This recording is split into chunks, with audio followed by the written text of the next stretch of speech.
नमस्कार. श्री स्वामी समर्थ. स्वामी महाराज तुमच्या सर्व इच्छा आकांक्षा पूर्ण करोत ही स्वामींचरणी प्रार्थना करून आजच्या व्हिडिओला सुरुवात करते. तर उद्या म्हणजेच गुरुवार 3 ऑक्टोबर 2024 उद्या आहे नवरात्रीचा पहिला दिवस. उद्या घटस्थापना होणार आहे.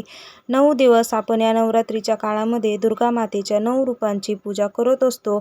वर्षातून 2 नवरात्री येत असतात. एक गुपित नवरात्र साजरी केली जाते तर दुसरी चैत्र आणि शारदीय नवरात्री असते.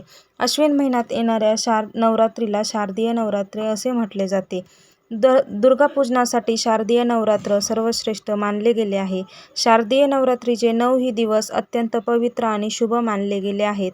नवरात्रात केलेल्या देवी पूजनामुळे शक्ती, ज्ञान, आनंद, सुख, समृद्धी, समाधान, कीर्ती, मान, सन्मान, धन, वैभव प्राप्त होऊ शकते. तसेच भगवती देवीच्या पूजनामुळे कुटुंबात सुख, शांतता नांदते अशी मान्यता आहे.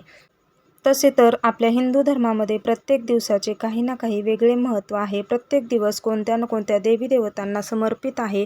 उद्या गुरुवार आहे आणि गुरुवार हा भगवान श्री हरी विष्णूंना समर्पित आहे. त्याचबरोबर नवरात्रीचा पहिला दिवस आहे. आपण पहिल्या दिवशी शैलपुत्री देवीची पूजा करत असतो आणि उद्याचा जो पहिला रंग आहे तर तो पिवळा आहे.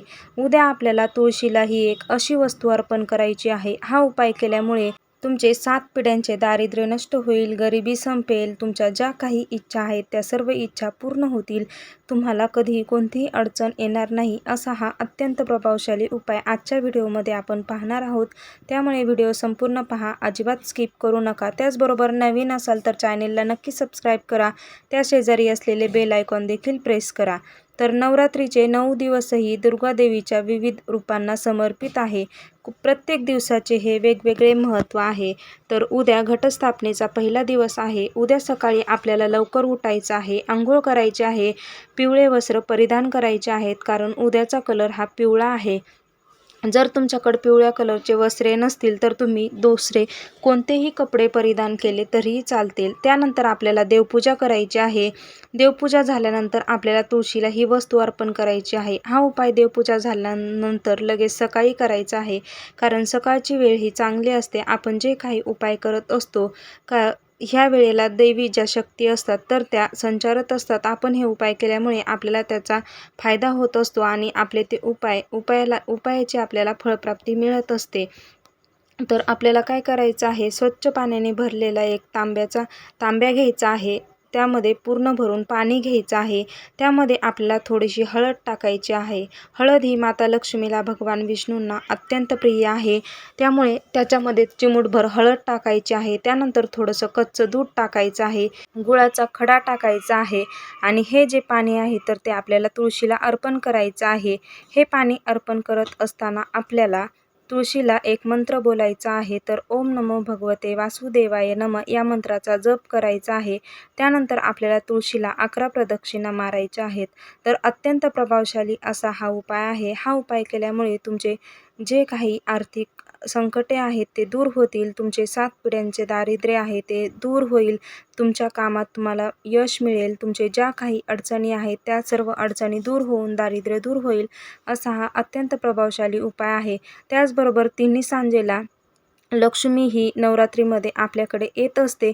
त्यामुळे उद्या संध्याकाळी आपल्याला माता लक्ष्मीसमोर शुद्ध गाईच्या तुपाचा दिवा लावायचा आहे आणि दिवा लावल्यानंतर त्यामध्ये आपल्याला एक अखंड लवंग टाकायची आहे. ही लवंग तुटलेली नसावी, अखंड अशी लवंग टाकायची आहे. हा जर का तुम्ही उपाय केला तर अखंड लक्ष्मी प्राप्ती होईल. त्याचबरोबर माता लक्ष्मी तुमच्यावर प्रसन्न होईल आणि तुम्हाला कशाचीही कमी पडणार नाही. त्यानंतर जर तुमच्या मनामध्ये खूप इच्छा असतील, त्या इच्छा कधीच पूर्ण होत नाहीत. किती प्रयत्न केले तरी इच्छा आपल्या पूर्ण होत नसतात. त्यासाठी देखील आपल्याला एक उपाय करायचा आहे. तर आपल्याला स्वच्छ पाण्याने भरलेला तांब्या घ्यायचा आहे. त्यामध्ये आपल्याला थोडीशी हळद टाकायची आहे. त्यामध्ये कच्चं दूध टाकायचं आहे. आपल्याला एक शुद्ध गाईच्या तुपाचा दिवा घ्यायचा आहे. हे सर्व घेऊन आपल्याला केळीच्या झाडाखाली जायचं आहे. तिथे आपल्याला हा जो दिवा आहे तर तो लावायचा आहे. दिवा लावताना दिव्यासाठी आपल्याला अगोदर आसन तयार करायचं आहे. तांदळाच्या राशीवर हा दिवा आपल्याला प्रज्वलित करायचा आहे. त्यानंतर आपल्याला त्या केळीच्या झाडाला 5 प्रदक्षिणा मारायच्या आहेत. ओम नमो भगवते वासुदेवाय नमः या मंत्राचा देखील जप करायचा आहे. नंतर केळीच्या झाडाच्या तिथे बसून आपल्याला श्री विष्णू सहस्रनामावली म्हणायची आहे, कारण उद्या गुरुवार आहे, भगवान विष्णूंचा वार आहे. त्याचबरोबर केळीच्या झाडामध्ये साक्षात भगवान विष्णू वास करत असतात, त्यामुळे उद्या आपल्याला ही सेवा करायची आहे. यामुळे भगवान विष्णू आपल्यावर प्रसन्न होतील. त्याचबरोबर जिथे विष्णू आपल्यावर प्रसन्न होतात, भगवान विष्णूंच्या मागे लक्ष्मी येत असते, त्यामुळे लक्ष्मी देखील आपल्यावर प्रसन्न होईल, आपल्याला आशीर्वाद देईल. त्यानंतर तुमच्या घरामध्ये सतत दरिद्री असेल, पैसा टिकत नसेल, तर त्यासाठी देखील एक उपाय करायचा आहे. आपल्याला थोडेसे तांदूळ घ्यायचे आहेत आणि थोडंसं पाणी घ्यायचं आहे. त्या पाण्यामध्ये थोडी हळद टाकायची आहे आणि तांदळाला आपल्याला पिवळे करायचे आहेत आणि हे जे पिवळे तांदूळ आहेत तर ते आपल्याला पक्ष्यांना खायला घालायचे आहेत. अशा प्रकारे हे तांदूळ खाऊ घातल्यामुळे तुमची जी काही दरिद्री आहे तर ती नष्ट होत असते आणि तुमच्या सर्व इच्छा दूर होतात, तुमची गरिबी दूर होत असते. असा हा अत्यंत प्रभावशाली उपाय करायचा आहे. त्यामुळे तुमचे 7 पिढ्यांचे दारिद्र्य नष्ट होईल, गरिबी संपेल. तर अशा प्रकारे उद्या नवरात्रीमधील पहिला दिवस आहे, त्याचबरोबर गुरुवार देखील आहे, त्यामुळे आपल्याला तुळशीला ही एक वस्तू अर्पण करायची आहे. हा उपाय केल्यामुळे तुमचे 7 पिढ्यांचे दारिद्र्य नष्ट होईल, गरिबी संपेल. तर कसा वाटला व्हिडिओ कमेंट करून सांगा आणि असेच व्हिडिओ पाहण्यासाठी चॅनेल सबस्क्राईब करा. भेटूया तसाच एक नवीन माहितीपूर्ण व्हिडिओ घेऊन. आजचा व्हिडिओ पाहिल्याबद्दल खूप खूप धन्यवाद. श्री स्वामी समर्थ.